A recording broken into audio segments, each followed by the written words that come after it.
Hello friends, எல்லோரும் எப்படி இருக்கீங்க? எல்லோரும் நல்லா இருக்கீங்க நம்புகிறேன். இன்றைக்கி டே விலாக் எப்படி போச்சுன்னு பார்க்கலாம். இன்றைக்கி காலையிலேருந்து நிஜமாலுமே நான் வீடியோ எடுக்கவே இல்லை, சாயங்காலம் தான் எடுக்கிறேன். இன்றைக்கி யூஎஸ்ஏல இருந்தால் என்ன ஒரு அண்ணா வந்து அவர் ஹிந்திக்காரரா இல்லை தமிழ்காரனாரே தெரியல. ஆனால் அவர் கமெண்ட் பண்ண பார்க்கும்போது அவருக்கு நிஜமாக தமிழ் தெரியுமான்னு எனக்கு தெரியல. அவருக்கு சவுத் இண்டியன் ஃபுட்டுனா ரொம்ப பிடிக்குமா, அதே மாதிரி போவா ரொம்ப பிடிக்கும், ஒரு வாட்டி பண்ணி காமிங்கன்னு சொன்னார். இன்றைக்கி அவருக்கான வீடியோ தான், போவா தான் இன்றைக்கி பண்ணிக்கிறேன்.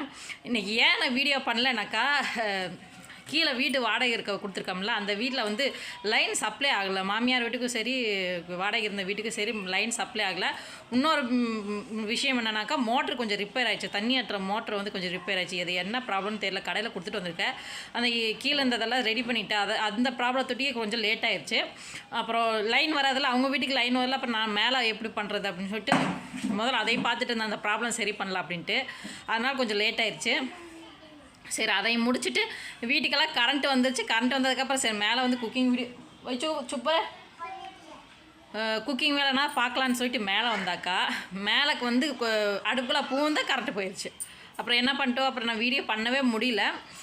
இப்போ தான் நான் பண்ணேன். இன்றைக்கி ராஜமா குழம்பும் வைக்கலான்ட்டு இருக்கிறேன். அந்த வீடியோவும் நீங்கள் பார்க்கலாம். யூஎஸ்ஏ பிரதர் சந்தோஷமாக பாருங்கள் எப்படி செஞ்சுருக்கேன்னு. நீங்களும் ட்ரை பண்ணி பாருங்கள். இங்கே இந்திக்காரங்க வந்து இதை விரும்பி சாப்பிடுவாங்க. இது நாங்கள் நான் ஃபஸ்ட்டு எப்போ சாப்பிட்டேனாக்கா, இங்கேருந்து நான் தமிழ்நாட்டுக்கு கார்லேயே ஒரு வாட்டி வந்திருந்தேன். அப்போ நாங்கள் வந்து போயிட்டு வரும்போது இந்த கோபாலோ தெரியல, அந்த ஏரியாவுக்கு வரும்போது இந்த மலைப்பிரதேசம் இருக்கும் பார்த்திங்களா, மலைகள் எல்லாம் உடச்சிட்டு அந்த வழியாக தான் பாதை போட்டிருந்தாங்க இங்கேருந்து தமிழ்நாட்டுக்கு வர்றதுக்கு. அந்த வழியாக வரும்போது இந்த லாரிக்காரங்களாம் நிறைய பேர் நின்று அந்த இடத்துல சாப்பிடுவாங்களாம். அந்த இடத்துல இந்த மண்பானைங்க இதெல்லாம் நிறைய வச்சுருந்தாங்க. காலை நேரம் வந்தது அந்த இடத்துக்கு நாங்கள் வரும்போது. சரி, டீ குடிக்கலான்னு இறங்கணும். மேக்ஸிமம் நம்ம இந்த மண்பானை வாங்கணும்னு சொல்லிட்டு தான் இறங்கினேன். மண்பானை சட்டி வாங்கணும்னு சொல்லிட்டு தான் இறங்கினேன். ஆனால் இவர் வாங்க விடல. என் வீட்டுக்கார் வண்டியில் எடுத்துகிட்டு போகிற உடஞ்சி போயிடும், நீ வாங்காத அப்படின்னு சொல்லிட்டு. அப்போ அந்த கடையில் வந்து வாங்கி சாப்பிட்டோம். டேஸ்ட்டு சுமாராக தான் இருந்துச்சு. நம்ம செய்கிற சும்மா அப்படியே தாளித்து கொடுத்துருந்தாங்க. அதில் ஒரு கருகத்தலை இல்லை, வெங்காயம் இல்லை, ஒரு தக்காளி இல்லை, சும்மா அவுள் எடுத்து எண்ணெய் ஊற்றி கடுகு போட்டு அப்படியே சும்மா தாளித்து சீரகம் கூட இல்லை, அப்படியே தாளித்து கொடுத்துருந்தாங்க. இப்போ நம்ம ஒரு ஸ்டைலில் நான் அப்படியே தாளித்து சாப்பாடு எப்படி பண்ணுவோம், தக்காளி சாதமெல்லாம் எப்படி பண்ணுவோம், அந்த ஸ்டைலில் தான் நான் பண்ணியிருக்கேன். சாப்பிட்டு பார்த்தா தான் தெரியும் எப்படி இருக்குதுன்ட்டு. இன்றைக்கி அதுக்கான வீடியோ தான். பிரதர் வீடியோ பிடிச்சிருந்தா ப்ளீஸ் சப்ஸ்கிரைப் கமெண்ட் பண்ணி சொல்லிடுங்க. அப்புறம் பேச்சுலர் கூட இந்த மாதிரி ஃபுட்டு ரெடி பண்ணி சாப்பிட்டு பாருங்கள். ஓகே, சரி. பசங்க வேறு கத்துறாங்க. சரி, உள்ளே போயிட்டு நீ எப்படி இருக்குது, டேஸ்ட் எப்படி இருக்குதுன்னு போய் நம்ம செக் பண்ணி பார்க்கலாம். ஓகே ஃப்ரெண்ட்ஸ், இப்போ போவா பண்ணுறதுக்கு வந்து எண்ணெய் சூடாயிடுச்சு. அதில் கொஞ்சோண்டு கடுகு சேர்த்திக்கலாம். கடுகு நல்லா பொரிஞ்சதுமே வந்து சீரகம் கொஞ்சம் சேர்த்திக்கலாம். சீரகம் கொஞ்சம் நிறையா போட்டால் தான் நல்லா இருக்கும் டேஸ்ட்டாக. நான் வந்து ஒரு தக்காளி கட் பண்ணி வச்சுருக்கேன் பொடியாக. அப்புறம் இஞ்சி பூண்டு வந்து பொடியாக கட் பண்ணி வச்சுருக்கிறேன். வெங்காயம் கட் பண்ணி வச்சுருக்கேன். பச்சை மிளகா கட் பண்ணி வச்சுருக்கேன். கேரட்டு கொஞ்சம் பட்டாணி கொஞ்சம் எடுத்துக்கிட்டேன். இப்போ இஞ்சி பூண்டு போட்டு கொஞ்சம் நல்லா வணக்கிக்கலாம்.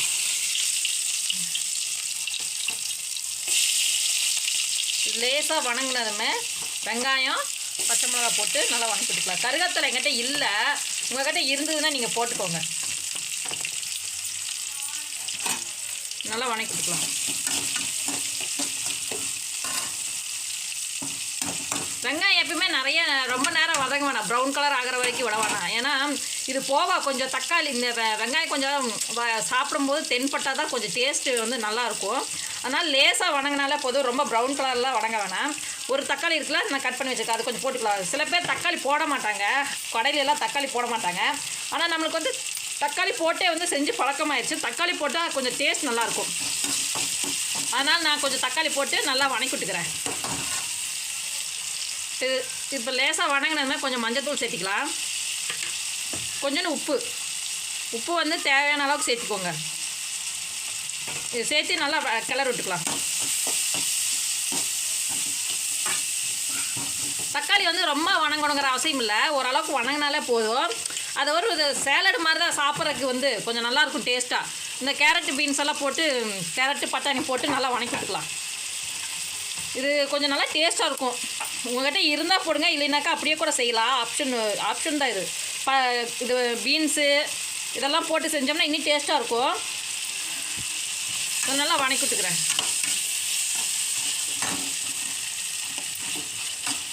இது கொஞ்ச நேரம் மூடி வச்சிடலாம். இது சிம்மில் வச்சு கொஞ்ச நேரம் மூடி வச்சு நல்லா வணங்கட்டும்.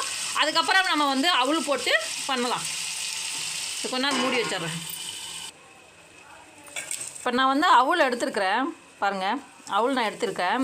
இது வந்து ஊறவெல்லாம் வைக்க வேணாம். தண்ணி ஊற்றி கழுவி மட்டும் எடுத்துக்கலாம். ஏன்னா ஊறிச்சுனாக்கா அது வந்து கசகசன் ஆயிடும் நம்ம செய்யும்போது. இப்போ நல்லா 2 வாட்டி தண்ணி ஊற்றி அலசிட்டோம்னா அது நல்லா சாஃப்ட் ஆயிரும். அதுக்கப்புறம் நம்ம வந்து தாளிச்சிக்கலாம். இப்போ நான் கழுவி எடுத்துகிட்டு வந்துடுறேன்.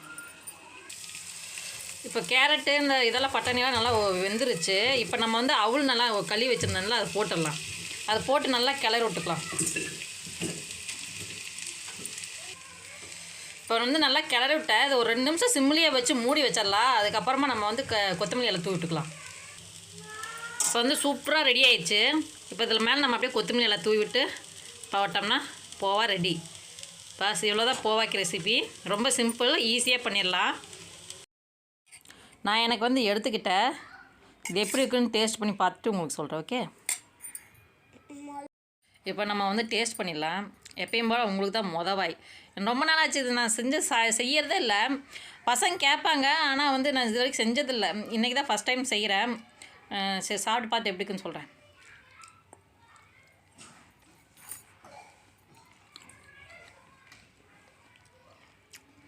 பட்டாணி காயும் வந்து ரொம்ப நேரம் வேக வைக்கலாம். அந்த இன்னும் டேஸ்ட் நல்லா தான் இருக்குது.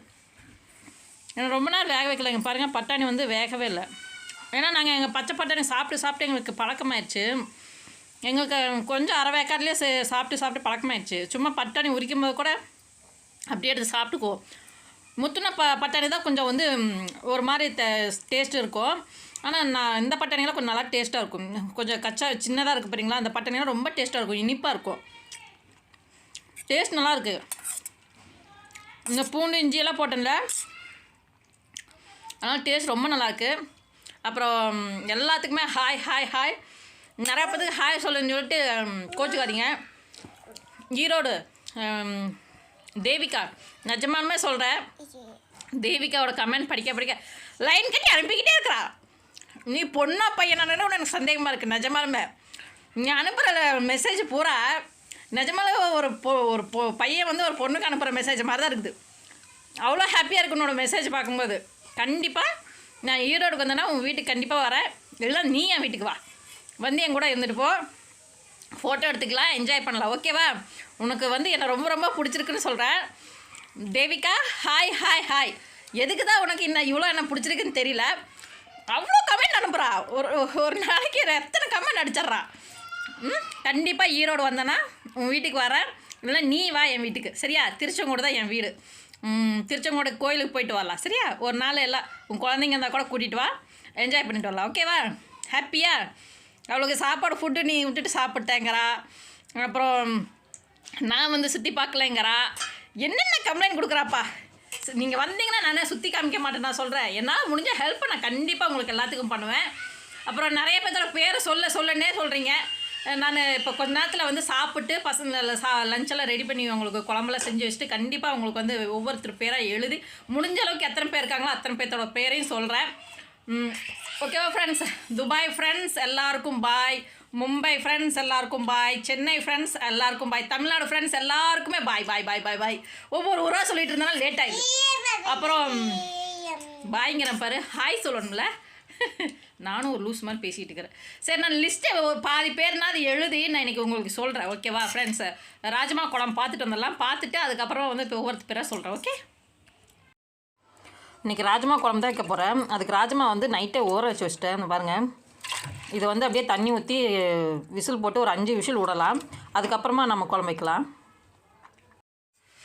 ராஜ்மா வந்து நல்லா வெந்துருச்சு. இப்போ தாளிக்கணும். தாளிச்சுட்றதுக்கு வந்து நான் என்ன பண்ணிக்கிறேன்னாக்கா, வெங்காயம் வந்து ஒரு சின்ன வெங்காயம் மட்டும் 3 வெங்காயம் எடுத்திருக்கேன்.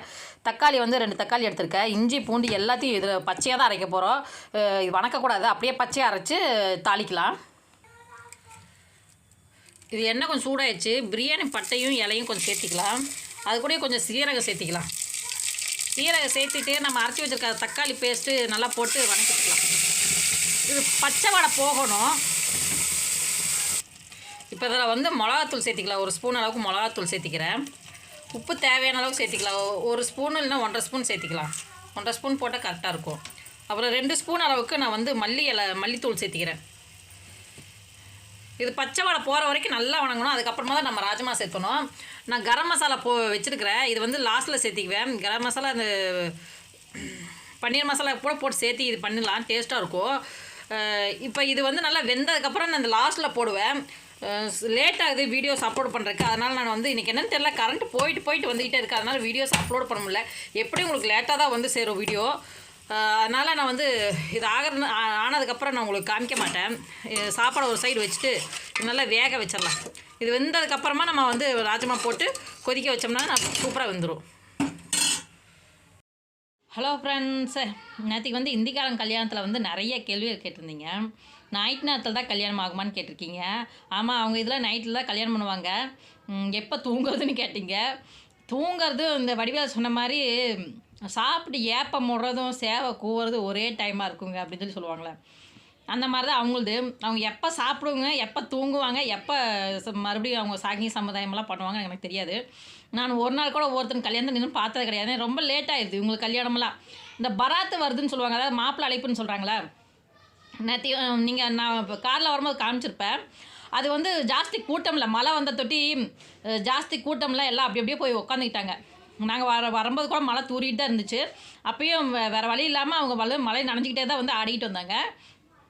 ஏன்னா அவங்க இதில் வந்து மாப்பிள்ளை அழைப்புக்கு வந்து இப்போ ஆடிட்டு தான் போகணும். அதை வந்து அவங்க பராத்கார்னு சொல்லுவாங்க. மாப்பிள்ளை அழைப்பை வந்து பராத்கார்னு சொல்லுவாங்க. இவங்க வந்து அந்த சாங்கிய சமுதாயம் பண்ணி இவங்க எப்போ தாலி கட்டுவாங்கனாக்கா ராத்திரி 1:30 ஆயிரும். அப்புறம் இவங்க அதுக்கு மேலே அப்புறம் தான் சாப்பிடுவாங்க. இதை சாப்பிட்டுட்டு அது என்னத்துக்கு அவங்க ஜீரணமாகுமே தெரியாது. நிஜமாலுமே சொல்கிறேன், நம்ம சவுத் இண்டியன் ஃபுட்டு இப்போ எல்லா விஷயத்துலேயும் ரொம்ப ரொம்ப பெஸ்ட்டு. நம்ம எது சாப்பிட்டாலும் கொஞ்சம் ரசத்தை ஊற்றி சாப்பிட்ருவோம். அது வந்து கொஞ்சம் வயிற்றுக்கு ஜீரணமும் ஆயிடும். அதே மாதிரி எந்த ஒரு பிரியாணி பண்ணாலும் சரி, எதுவோ பண்ணாலும் சரி, நம்மளுக்கு வந்து சாப்பிட்ட கல்யாணத்துக்கு போய் சாப்பிட்டா கூட ரொம்ப விரும்பி சாப்பிடுவோம். டேஸ்ட் வைஸ் நல்லாயிருக்கும், அதே சமயம் ஜீரணமும் ஆயிடும். ஆனால் இந்த இந்திக்காரங்க சமையல் சாப்பிட்டாக்கா ஜீரணமே ஆகிறதில்ல. எனக்கு அது பிடிக்கவே இல்லை. நீங்கள் பார்த்துருப்பீங்க, நேற்றுக்கு நான் சாப்பிட்டதில்ல. பன்னீர் மட்டும்தான் ஜாஸ்தி எடுத்தேன். சிக்கன் ஒரு பீஸ் தான் கொடுத்தாங்க. அது எப்படி தான் இருக்குன்னு டேஸ்ட் பண்ணி சிக்கன் நல்லாவே இல்லை, எனக்கு பிடிக்கவே இல்லை. வேறு கல்யாணத்துக்கு போனாக்கா டேஸ்ட் நல்லா தான் இருக்கும். ஆனால் இவங்க இதில் என்ன மாதிரி அவ்வளோக்கும் டேஸ்ட் நல்லா இல்லை. என் தங்கச்சி கேட்டால் இவ்வளோ வெரைட்டி போடுவாங்களா அப்படின்ட்டு.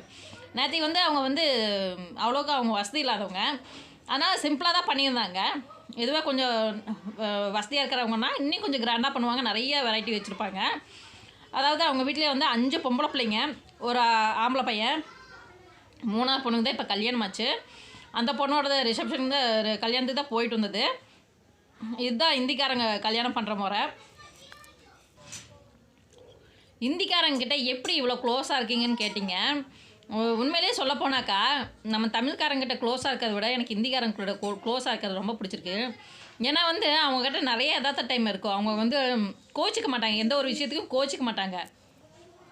அதாவது இப்போ நம்ம எதாவது ஒன்று யதார்த்தமாக சொன்னோம்னாக்கா, ஆட்டிவிடா சாமி, யதார்த்தமாக சொன்னோம்னாக்கா அவங்க வந்து ஒரு சீரியஸ்னஸாக எடுத்துக்க மாட்டாங்க. எனக்கு அது அவங்கக்கிட்ட ரொம்ப பிடிச்சிருக்கும். இப்போ உதாரணத்துக்கு எடுத்துக்கிட்டோம்னு வச்சுக்கோங்க, பக்கத்து வீட்டில் இருக்கிறாங்க, அவங்க மாமியார் மருமகளுக்கு சண்டையாயிடுது. அப்போ நான் வந்து அவங்க மாமியாரை வந்து சும்மா கேலி பண்ணி பேசுவேன். சண்டையாகி போச்சா, உடனே உங்கள் அம்மா வீட்டுக்கு போயிடுவீங்களா, அப்படி தான் துரத்தி விடணும் உங்களை எல்லாம் அப்படின்னு சொல்லிட்டு நான் கேலி பண்ணி பேசுவேன். அவங்க பெருசாக எடுத்துக்கவே மாட்டாங்க. நிஜமாலுமே அவங்களும் அப்படி தான் எங்கிட்ட பேசுவாங்க, நானும் அவங்க கிட்ட அப்படி தான் பேசுவேன். மறுபடியும் அவங்க வீட்டுக்கு வந்தாக்கா வந்து மறுபடியும் அவங்க கோச்சிக்கிட்டு வந்து இங்கே நம்ம வீட்டுக்கு வாசல் தான் உட்காந்துட்டு இருப்பாங்க. அப்போ நான் அப்பயும் கேட்பேன், அவங்க மருமகள் வந்தாளுங்கனாக்கா சொல்லுவேன், துரத்தி விட்டிங்களாடி, ரொம்ப சந்தோஷமாக போச்சு, கிளவி வீட்டுக்குள்ளேயே அண்டை வைக்கக்கூடாது, இப்படி தான் இருக்கணும், துரத்தி விட்டுரு, நீ ஒரு வேளை சோறு கூட போடாத அப்படின்னு சொல்லுவேன். ஆனால் அவங்க வந்து அதை வந்து பெருசாக எடுத்துக்க மாட்டாங்க. இதே நம்ம தமிழ்காரங்க இருந்தாக்கா சொல்லுன்னு கோவம் வந்துடும். ஒரு காமெடியாக தான் அவங்க எடுத்துகிட்டு போயிடுவாங்க. அப்புறம் அவங்க சாப்பிட்லன்னா கூட நான் வீட்டில் எதாவது செஞ்சேனாக்கா, குழம்பு ஏதோ ஒன்று, சட்னி கிட்னி, அவங்களுக்கு சட்னி ரொம்ப பிடிக்கும், சட்னி பண்ணி குழம்பு ஏதோ ஒன்று காய ஒன்று போட்டு கொடுத்தேனாக்கா, ஆனால் சாப்பாடு கொடுக்க மாட்டேன். ஏன்னாக்கா வீட்டில் கோச்சிட்டு தான் சாப்பிடாம இருக்காங்க. நம்ம சாப்பாடு போட்டு கொடுத்தா அவங்க இங்கேயே சாப்பிட்டுக்குவாங்க, அப்புறம் அவங்க வீட்டில் போய் சாப்பிட மாட்டாங்க. அதனால் என்ன பண்ணுவேனாக்கா, நான் குழம்பு ஏதோ சட்னி ஏன்னா கொடுத்தேனாக்கா கண்டிப்பாக அவங்க வீட்டில் போய் சாப்பிட்டு தானே இருக்கணும், போய் சாப்பாடு போட்டு வந்து உட்காந்து சாப்பிட்டுக்குவாங்க. அப்புறம் சொல்லுவாங்க, என் மருமகன் என்னை எப்படியும் சாப்பிட வச்சிட்டாடா அப்படின்னு சொல்லுவாங்க. அது ஒரு காமெடியாக அவங்களோட சிரித்து பேசி அவங்கள கூட அப்படி கொண்டு வந்துடுவேன். அதனால் என் கூட நல்லா க்ளோஸ் ஆகிட்டாங்க எல்லோரும், பக்கத்து வீட்டில் இருக்கிறவங்கலாம். அந்த இந்திக்காரங்களாம் அவங்க வீட்டில் அம்மா அப்பா ஏதாவது கொடுத்தா கூட என்கிட்ட கொண்டு வந்து கொடுப்பாங்க. நல்லா ஜாலி டைப் தான், நல்லா பேசுவாங்க. இதுவோ நம்ம தமிழ்காரங்க இந்த மாதிரி நான் சொல்லிட்டேனாக்கா சொல்லுன்னு கோவம் வந்துடுங்க. தமிழ்காரங்க நிறைய பேர் இருக்காங்க, எல்லாருமே அப்படின்ட்டு இல்லை, ஒரு சில பேர். ஆனால் ஜாஸ்தி நான் யாருக்கிட்டையும் பேசுறதில்ல, எல்லாத்தையும் டைம் இருக்கிறதில்ல. அது ஒரு மெயின் விஷயம். இன்றைக்கி வந்து நான் பேர் சொல்லான்ட்டு இருந்தேன், ஆனால் என்னன்னு தெரில, கரண்ட் வந்து போகுது, நெட்ஒர்க்கு ப்ராப்ளமாகவும் இருக்குது. நான் இப்போ அப்லோட் பண்ணுவேன், ஆனால் உங்களுக்கு வந்து சேருமா என்னன்னு தெரியல. எனக்கு அதுவே பெரிய பிரச்சனையாக இருக்குது. நாளைக்கு கண்டிப்பாக நான் ஒருத்தங்க பேர் இல்லாமல் எழுதி வச்சு நான் சொல்கிறேன். எனக்கு நெட்ஒர்க் ப்ராப்ளமாக இருக்குது, கரண்ட் இல்லை, மேக்ஸிமம் அந்த வைஃபை வந்து ஒர்க் ஆக மாட்டேங்குது. நான் எடிட் பண்ணி வச்சுருக்கிறேன், அப்லோட் பண்ணுறேன். வருதா என்னன்னு தெரியல. கண்டிப்பாக பார்க்குறேன். நாளைக்குன்னா உங்களுக்கு பேருக்குன்னா கண்டிப்பாக நான் சொல்கிறேன்.